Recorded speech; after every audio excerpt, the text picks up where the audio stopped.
So now that the noise has settled, let's talk about the Super Bowl. Specifically, let's talk about Bad Bunny's halftime performance.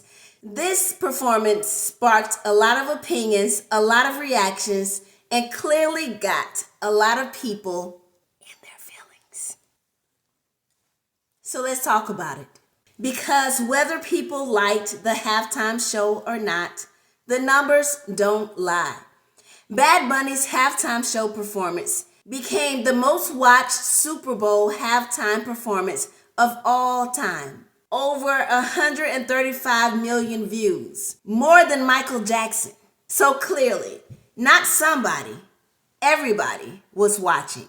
And I'm not even gonna lie, this Super Bowl will probably be more remembered for its halftime performance than the game itself.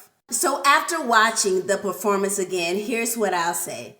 No, I did not understand every transition from song to song.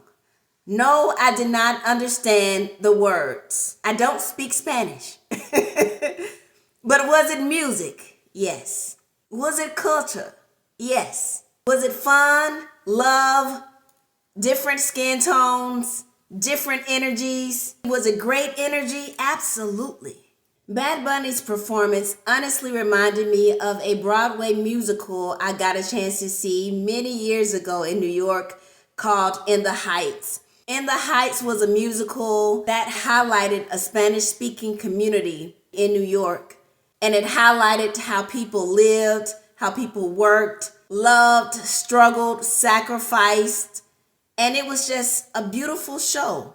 The thing about In the Heights is that although they did show portions of the show where the characters spoke in Spanish, the musical was largely done in English because honestly, the audience primarily spoke English. So if I'm being real, I kind of wish that there would have been English subtitles because for those of us who don't speak Spanish, it would have been much more easier to follow along with his music. I'm going to be honest, I've never heard a Bad Bunny song and knew that it was a Bad Bunny song when it came on the radio. Never once have I said, oh wow, that's Bad Bunny.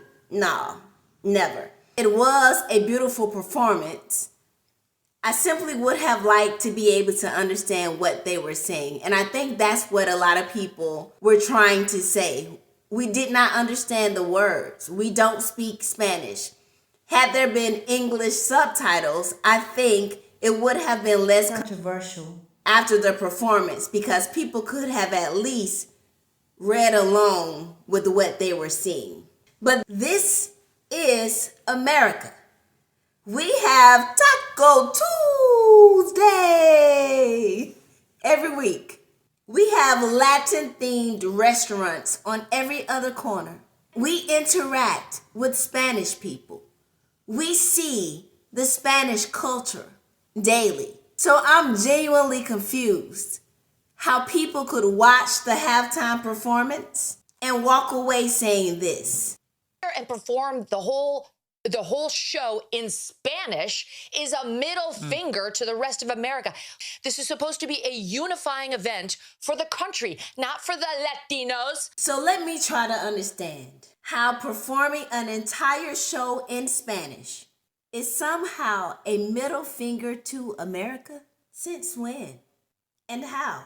This is where I really have to pause and ask, which America she talking about? The United States of America? Because for a lot of us, America is a melting pot. Different cultures, different languages, different people, all existing in the same space. And here's the part that really gets me. Here's the real gag. The halftime show was not entirely performed in Spanish. Lady Gaga performed Die With a Smile. If the world was ending, I'd wanna be next to you. She performed the song in English. They had a couple get married in the middle of the show, completely about love. We were all able to sing along.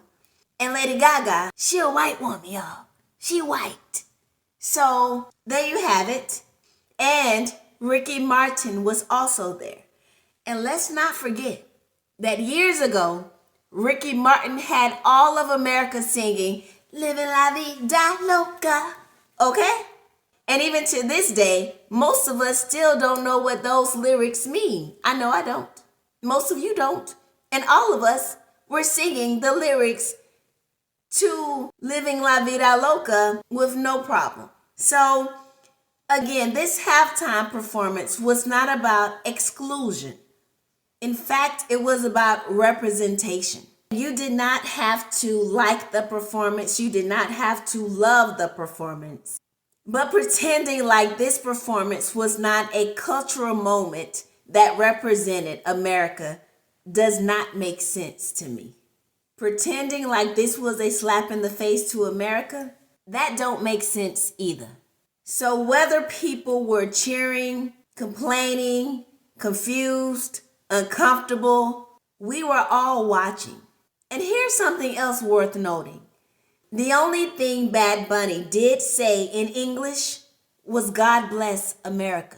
So no, this performance was not a dismissal. It was simply a statement and an acknowledgement that we are also here in America too. And we belong too.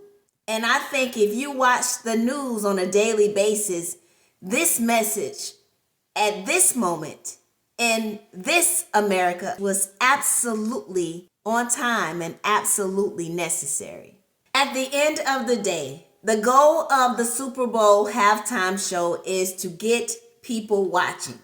And watching is exactly what we did. This Super Bowl halftime show created record-breaking numbers, over 135 million views. Record-breaking. More than MJ. So kudos again to Bad Bunny and his team. Kudos to the organization that selects the halftime show performer. You guys absolutely nailed your goal. And I'll leave you with this. At the end of Bad Bunny's performance, there was a billboard. And I don't know if you caught it, but the billboard said, "The only thing more powerful than hate is love." And just being honest, if more people chose to live by that statement, then no one would have had a problem with Bad Bunny's halftime performance. I'll talk to you soon, or I'll see you later, whichever one is first.